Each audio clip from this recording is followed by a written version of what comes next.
At Luis's request, he invited me to make a talk that's a little bit in a different space than where we've been in terms of some of the focus on this discussion, but it's also something that I think is quite timely and relevant and picks up on all of our collected expertise in remote sensing, the current circumstances in terms of the way in which our science is critical in terms of informing our decision making, and a little bit of commentary on the current landscape of science communication and the difficulty and challenges, I think, of maintaining that science communication in a very chaotic world of social media. Many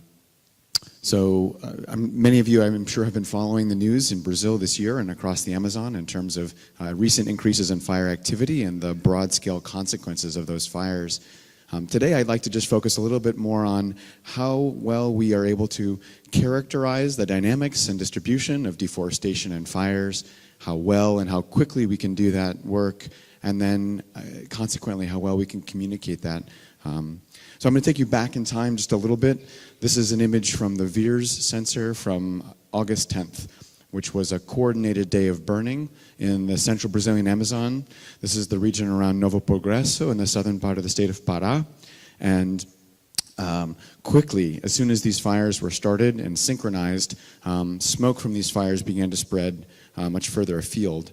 So if we start looking at the data from August 10th and move forward, you can see that the entire western Amazon region is then fumigated with smoke that's been generated by fires, importantly, not just from Brazil, and certainly not only from the Amazon region.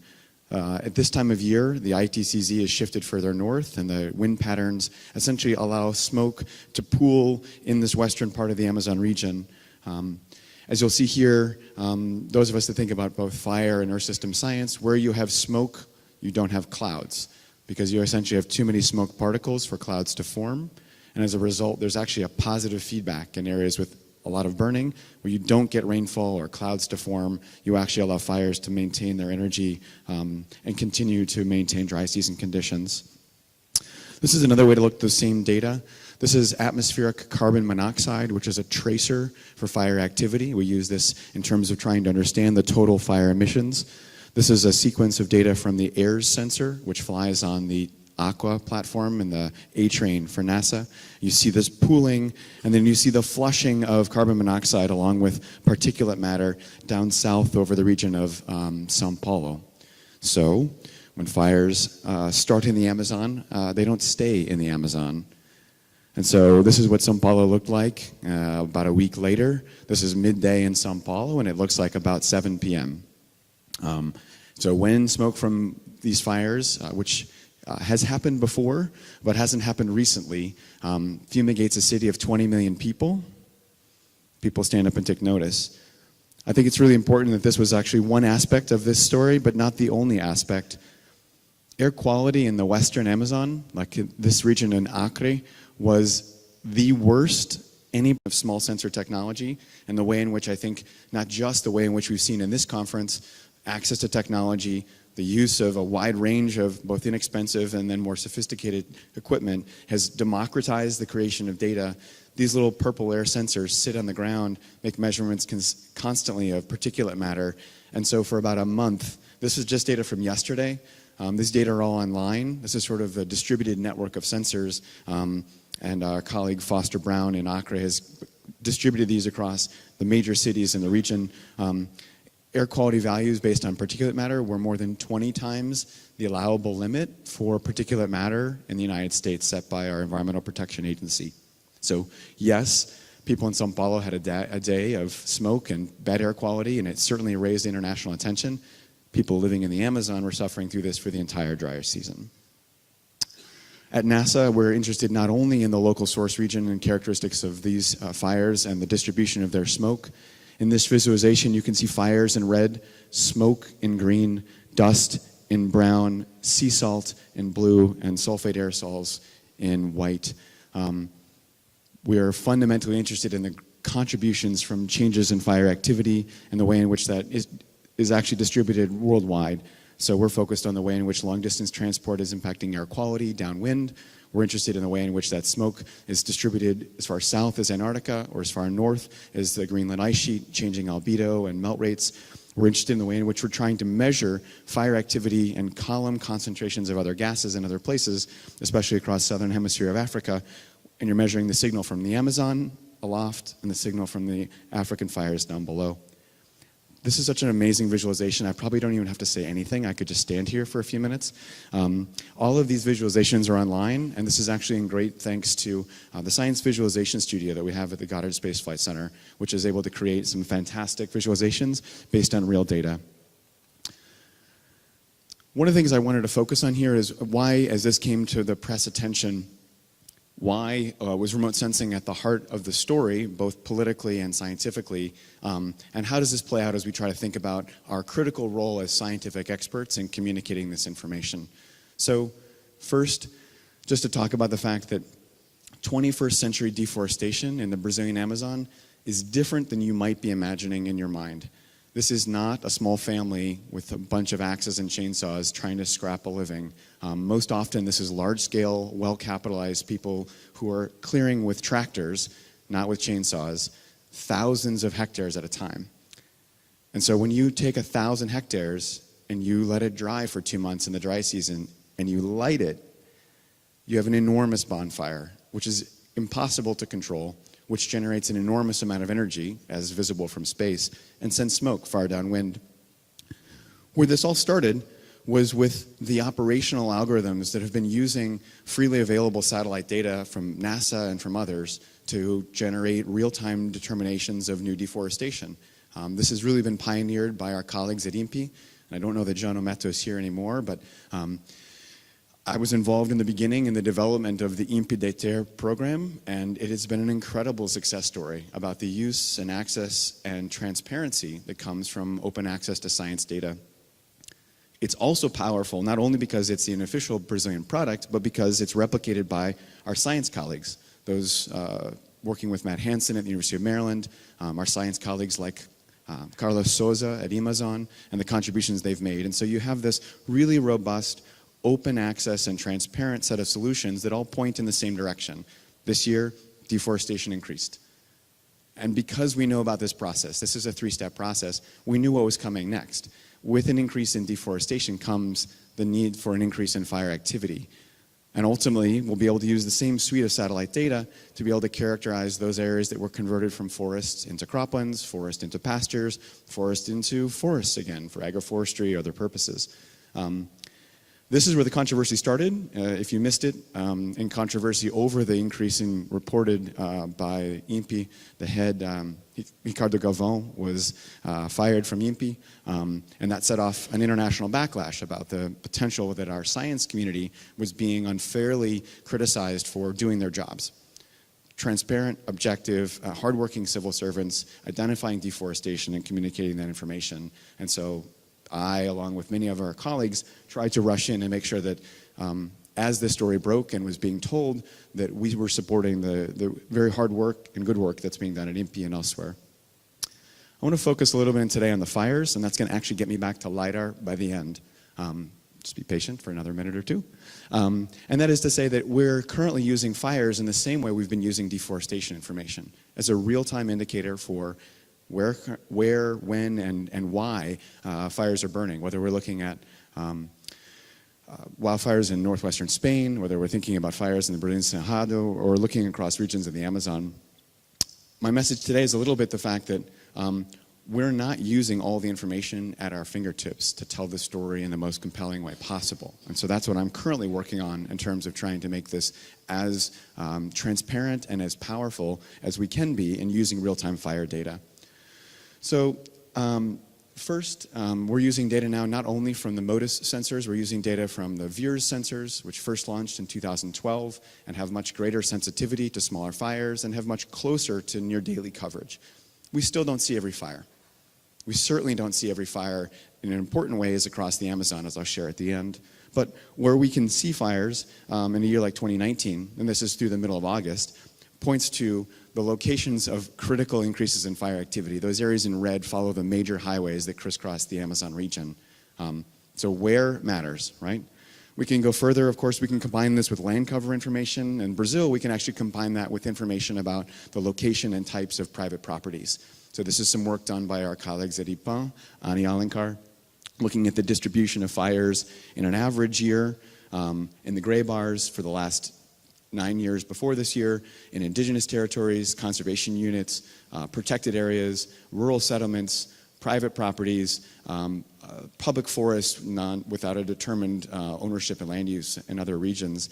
And obviously you see this large concentration of fires occurring in places where private properties, known to be private properties, in previous years you would have needed to have a permit and a plan for setting those fires. You also see evidence of some expansion into public forest lands, which is a process of land grabbing that's potentially more widespread this year based on this kind of information. And not surprisingly, if you look at the number of fires and the area mapped as deforestation, surprise, surprise, the fires are happening in places where deforestation has been most concentrated. So this is a really robust relationship. You can do it by forest class, you can do it by ownership, increase in deforestation, increase in fires. That isn't the story that was being told in the media. We can also look across this landscape and use the longer time series of information to try to understand the departures from those normal patterns of seasonal vulnerability and burning across a region like the Amazon. So what I'm showing you here on the left-hand side are from the two different sensor suites. This is from the VIIRS sensors. This is from MODIS on Terra and Aqua, showing you in the black line the cumulative amount of fire counts starting in May this year across the southern Amazon region. This is the Brazilian legal Amazon, so right now I'm excluding Bolivia, as well as information about the average fire radiative power or the intensity of these fires. And what you see starting on August 10th is a sharp increase in the number of fires that were detected by both of these systems, as well as an increase in the intensity of the fires. When you burn wood, you get incredibly intense fires. And so just by looking at the amount of energy released from those fires, we already have a good indication about the fact that not just their location, not just their timing, but now adding in the amount of energy released, that those are fires associated with deforestation. What you'll see as well here as we look across the data, this is now up through the end of September, or maybe into the first couple days of October, is that not only have fire counts decreased again across this entire region, but you've seen a plateau in the increase in fire radiative power. So there are some encouraging signs across these data, and I'll show you again later that there was in fact a response to the international outcry in terms of changing the dynamic and types of fires that were being set. One of the really important parts about the story, and this is a story that we're often asked to tell as scientists, tell me why this year is a record year. Or if it's not a record year, why should I care from a media outlet or from another source? This isn't a record year in fire activity. It was a remarkable year in fire activity because it was a deviation from Brazil's long-standing success on minimizing the impacts of illegal deforestation and controlling fires through a process of permitting and fire management. And so over and over and over again, we had to keep telling this story. And I think it's actually really important to keep that in mind. First, you have to tell your story many times.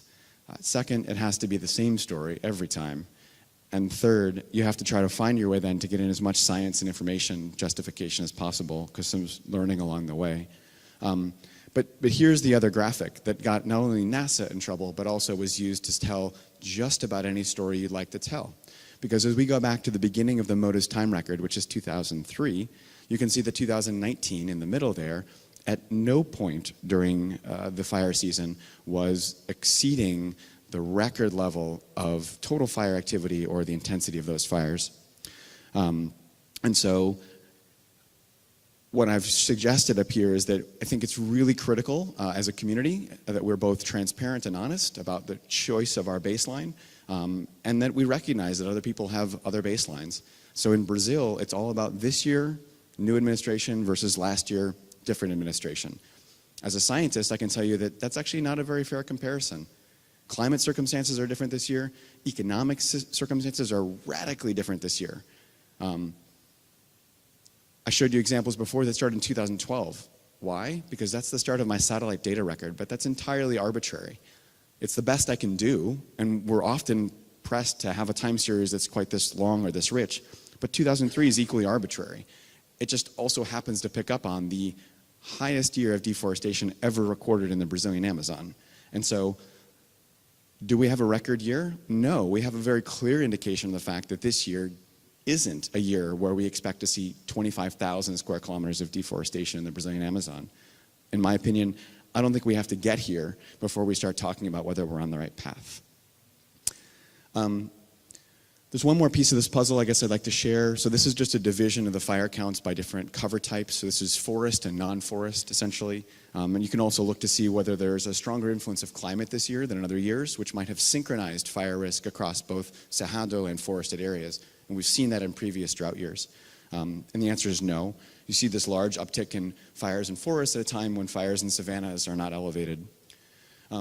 We can also use another sort of trick of logic, and this is the one that's really important, and I don't think is being used in real time, which is that you can only burn a savanna once in the same dry season. But if you're burning wood, you can detect fires and you can burn those fires on multiple days throughout the dry season. So this measure of fire persistence is something that shows you quite clearly the patterns in blue here are fires that were detected on the third, the fourth, or the fifth day during the dry season. And that is only possible if you have wood to burn. So as we start mapping out these regional patterns of fire persistence, where are we detecting fires today that represent the second, third, fourth, fifth, 10th day in a row that we've seen a fire activity?